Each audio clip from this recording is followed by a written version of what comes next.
یمن عرب دنیا کا غریب ترین ملک ہے۔ یمن ایک اسلامی ملک ہے اور اس کی آبادی 100% مسلمان ہے۔ یہاں پر 63% سنی مسلمان اور 37% شیعہ مسلمان آباد ہیں۔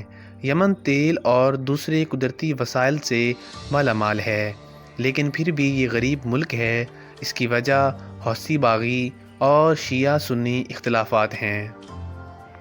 ناظرین کرام، یمن جغرافیائی لحاظ سے بہت اہمیت رکھتا ہے۔ گولف آف عدن میں یمن کے ساحل سے جنوب تک صرف 26 کلومیٹر کا سمندر ہے۔ دنیا کی آدھی تجارت اسی سمندری راستے سے ہوتی ہے، جو یمن کی اہمیت کو اور بڑھا دیتی ہے۔ یمن اگر چاہے تو اس راستے کو بند کر سکتا ہے۔ اگر ایسا ہوتا ہے تو دنیا کی آدھی تجارت بند ہو جائے گی۔ امریکہ اور برطانیہ کی تجارت کا رستہ بھی یہی ہے۔ یمن کا دارالحکومت صنعا ہے۔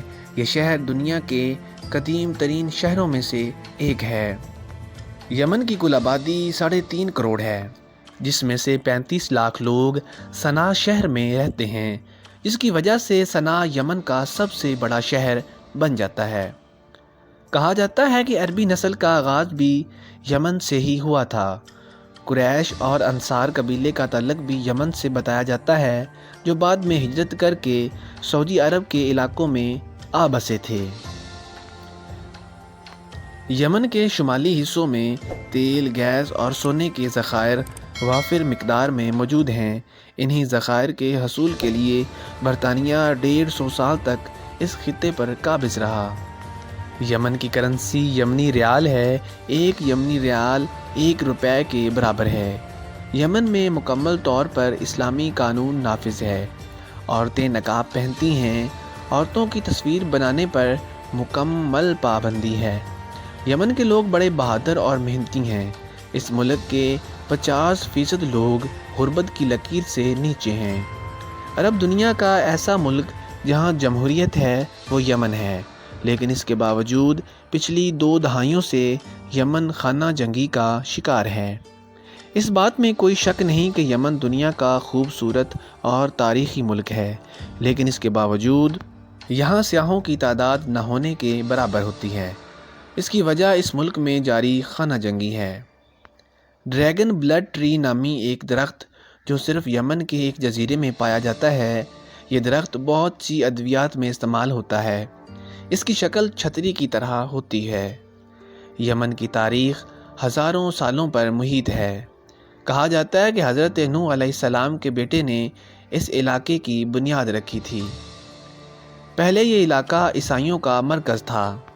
ملکہ سبا، جسے ملکہ بلقیس کہا جاتا تھا، اس کا تعلق بھی اسی علاقے سے تھا۔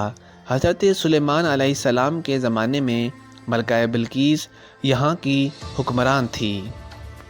یمن کے 2 حصے ہیں، شمالی یمن اور جنوبی یمن، جن کے درمیان لڑائی جاری رہتی ہے۔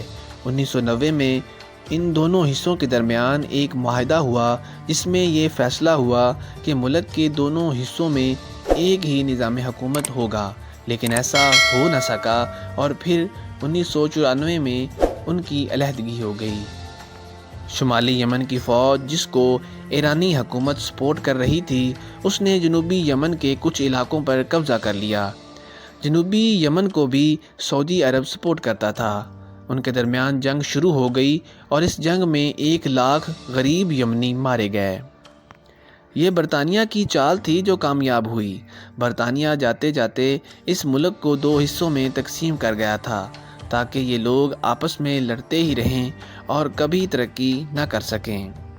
ناظرین کرام، حوثی باغی تو آپ نے سنے ہوں گے۔ وہ اسی ملک کی ایک شرپسند تنظیم کا نام ہے، اور یہ یمن میں خانہ جنگی کی ایک اہم وجہ ہے۔ حوثی باغی پورے یمن پر حکومت کرنا چاہتے ہیں۔ کہا جاتا ہے کہ حوثی باغیوں کو ایران سپورٹ کرتا ہے اور اس کو بنانے میں بھی ایران کا ہاتھ ہے۔